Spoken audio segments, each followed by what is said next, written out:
위기 속에 드러나는 믿음의 상태. 한 소년이 교회에서 집으로 돌아가는 버스 안에 있었습니다. 날은 더웠고 버스의 창문은 열려 있었습니다.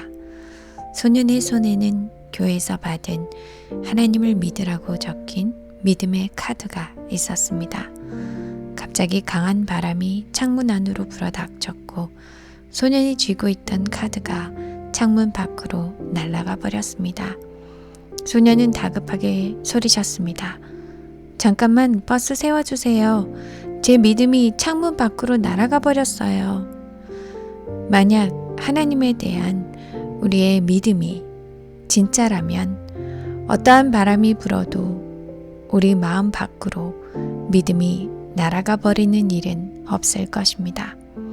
그러나 그것이 표면적인 믿음이라면 갑작스런 위기 속에서 믿음은 신기루처럼 사라져버리게 될 것입니다. 엠마오로 가고 있는 두 제자가 있었습니다. 그들의 발걸음은 슬픔과 낙담 속에 무겁기만 했습니다. 그러다 한 낯선 이와 그들의 절망적인 마음에 대한 이야기를 나누게 됩니다. 우리는 이 사람이 이스라엘을 구속할 분이라고 믿었는데 이 일이 일어난 지 벌써 사흘째입니다. 이들은 예수님을 따르는 제자들의 무리 속에 함께 있었던 사람들이었고 예수님께서 죄인의 손에 팔려 죽으시고 3일 만에 부활하실 것이라는 이야기를 여러 차례 예수님으로부터 들었을 것입니다. 그러나 그들은 들었어도 실상은 듣지 못한 것과 같았습니다. 유대 지도자들은 예수님의 말씀을 듣고 기억하여 빌라도 총독에게 예수님의 무덤을 군사들로 지켜달라고 요청했었습니다.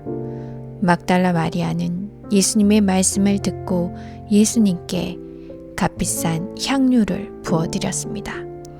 그러나 이 두 제자들은 그들이 얼마나 더디 믿는 자들인지를 나타냈습니다. 우리의 삶 속엔 언제나 예상치 못한 위기들을 경험하게 됩니다. 뜻밖의 상황 속에 우리는 당황하고 낙담하게 됩니다. 그러나 삶 속의 작은 이러한 위기들이 우리에게 오히려 큰 축복이 될 수 있음을 알고 계십니까? 작은 바람들은 정말 큰 바람이 불어 닥칠 때를 준비하게 할 것입니다. 위기가 우리를 바꾸지는 못하지만 그 위기들을 통하여 우리는 우리의 진짜 모습을 발견하고 우리에게 정말 필요한 것이 무엇인지 우리가 나아가야 할 방향을 수정할 수 있는 기회를 갖게 하는 것입니다.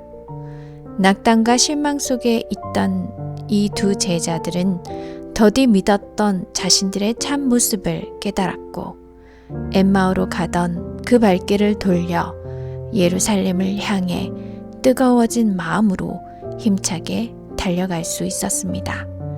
삶 속의 위기들이 우리를 바꾸는 것은 아니지만 예기치 못한 위기가 올 때 우리는 우리의 진짜 믿음의 상태를 명확하게 마주하게 됩니다.